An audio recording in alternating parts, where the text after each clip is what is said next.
오늘의 사연 시작합니다. 전업주부인 저는 매일 아침마다 전쟁을 치릅니다.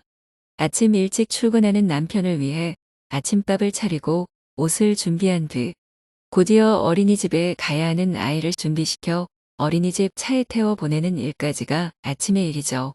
그 다음 집으로 돌아오면 남편과 아이가 남기고 간 흔적을 정리한 뒤 온갖 집안일을 끝내면 비로소 저만의 휴식 시간이 시작되었죠. 비록 오후가 되면 저녁 준비와 아이를 데리러 가야 하는 일상이 다시 시작되지만 이 몇 시간의 휴식이 저의 삶에는 유일한 낙이었어요. 저도 한때는 회사를 다니며 커리어를 쌓아가는 게 꿈이었지만 아이를 낳고 경력이 단절된 뒤에는 저를 찾아주는 회사가 없었고 휴식 시간에 사색을 하며 지나간 꿈을 그리워하는 게 전부였죠. 어느 날 아침 아이를 어린이집에 보내기 위해 집을 나서는데 같은 또래의 아이를 데리고 나오는 옆집 남편을 만나게 되었어요. 옆집 남편은 준수한 외모에 상냥한 웃음을 지으며 인사하는 모습이 보기 좋았지만 남자는 능력이라는 믿음을 가지고 살아온 저에게는 출근도 하지 않고 아이를 등교시키는 남자가 조금 한심해 보였어요. 무뚝뚝하고 표현은 잘 안 하지만 자기 할 일을 열심히 하며 집안의 풍족함을 가져다 주는 제 남편이 새삼 고맙게 느껴졌죠. 그 이후로도 아이를 등하교 시킬 때마다 옆집 남편과 자주 마주치게 되었고 엘리베이터를 같이 탈 때 흐르는 어색한 침묵이 싫었던 저는 안부 인사로 일 안 하고 전업주부를 하시냐고 물었어요. 하지만 옆집 남편의 대답은 제 예상과 완전히 달랐죠. 알고 보니 우리나라 대단한 IT 대기업 팀장이고 회사의 방침에 따라 재택근무 중이라고 하였어요.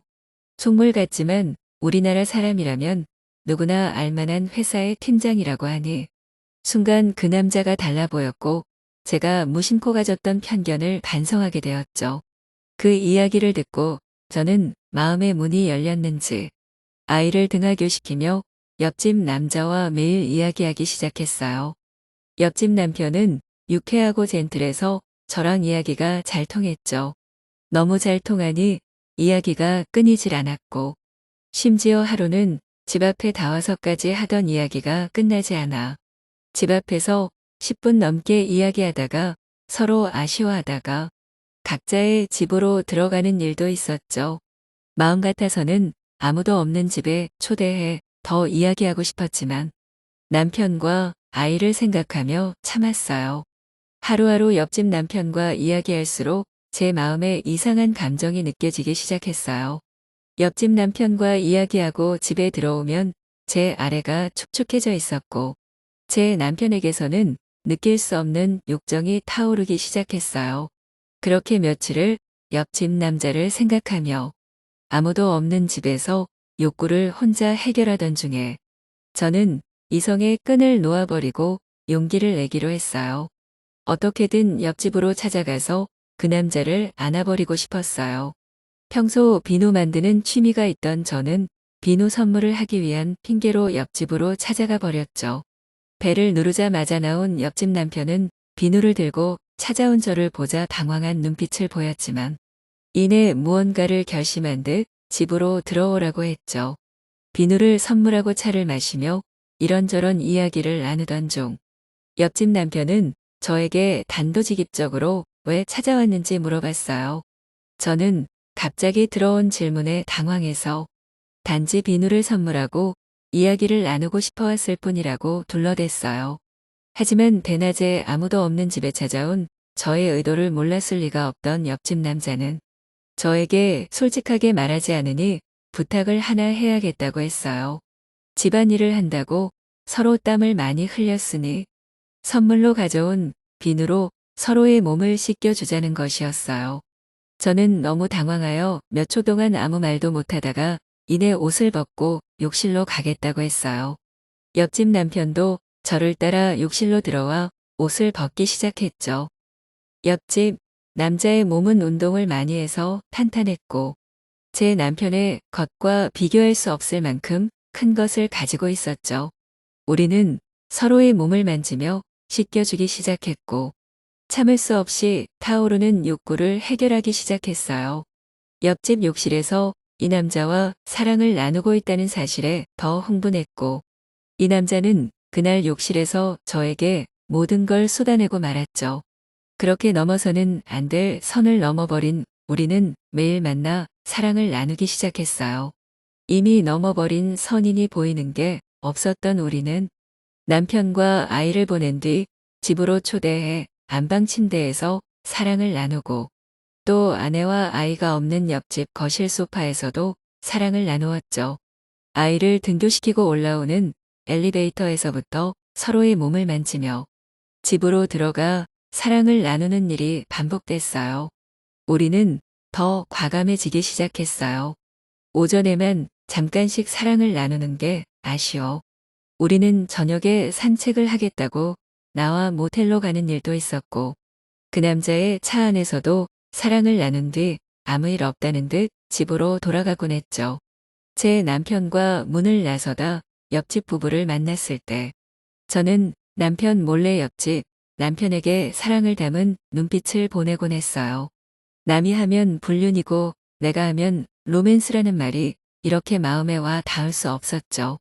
얼마 뒤 보이는 것 없이 열정적으로 사랑을 나누며 영원히 행복할 것 같던 우리에게 문제가 생기고 말았어요. 옆집 남편의 재택근무가 끝나버린 것이었죠. 그 남자는 출근을 하게 되었고, 각자 가정에서의 삶이 있었던 우리는 사랑을 나눌 수 있는 시간이 급격하게 줄어들고 말았죠. 저는 병든 닭처럼 무기력해지기 시작했어요. 남편과 아이를 보낸 오전 시간만 되면 옆집 남편과 나눴던 사랑이 너무 그리웠고, 그때마다 옆집으로 가서 그 남자가 처음 저를 씻겨주었던 욕실에서 혼자 욕구를 해결하고 오곤 했죠. 하지만 언제까지 이런 위험한 행동을 할 수 없었던 저는 이내 그 남자에 대한 마음을 접기로 하고 가정에 집중하기 시작했어요. 잠깐의 일탈이었다고 생각하며 남편과 아이에게 더 잘해주며 죄책감을 씻어내고 싶어졌어요.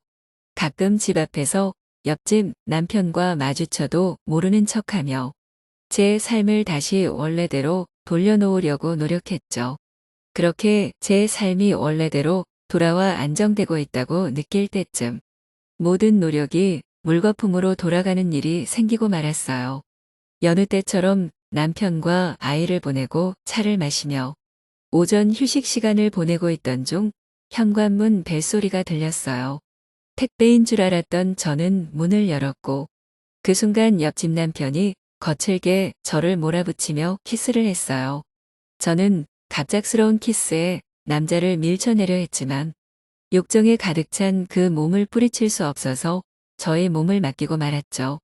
그 순간 잠들어 있던 제 욕구도 다시 터져버리고 말았고, 처음 욕실에서 나눴던 것처럼 열정적인 사랑을 나누고, 그 남자는 저에게 다시 한번 모든 걸 쏟아내 버렸죠.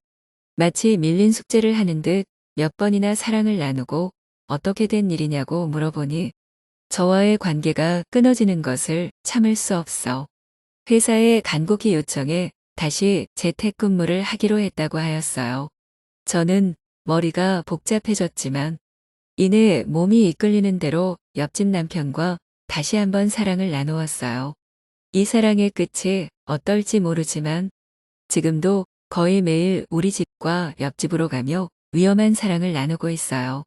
누구에게도 말할 수 없고 손가락질을 받아 마땅할 일이지만 저는 로맨스라 믿으며 살아가고 있답니다.